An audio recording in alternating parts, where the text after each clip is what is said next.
আসসালামু আলাইকুম। আপনারা সবাই কেমন আছেন? আশা করি ভালো আছেন। আমি ভালো আছি আলহামদুলিল্লাহ।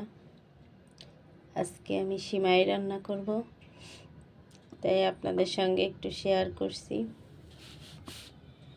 এই যে সিমাইটা আমি ভেজে নিয়েছি, এই সিমাইটা ভাজা থাকে, তারপরেও আমি একটু ভেজে নিয়েছি। এই যে এই সিমাইটা আমি রান্না করব।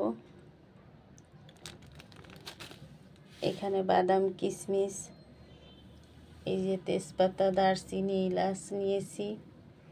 এখানে বাদাম ভেজে গুঁড়ো করে নিয়েছি। তাহলে দেখতে থাকুন। চুলায় কড়াই বসিয়ে আমি 1 লিটার দুধ দিয়ে দিয়েছি। এখানে চিনি, কনডেন্স মিল্ক দিয়েছি। এই যে কনডেন্স মিল্কটা দিয়ে দিয়েছি। এখানে আমি 1 লিটার লিকুইড দুধ, 1 কাপ গুঁড়া দুধ আর কনডেন্স মিল্ক দিয়েছি। সব কিছু দেওয়া হয়ে গেছে। এখন ফুটলে আমি সিমাইটা দিব। এই যে আমার সিমাই রান্না হয়ে গেছে।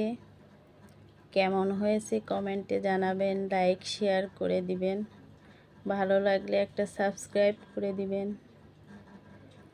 আজ এ পর্যন্ত, আল্লাহ হাফেজ।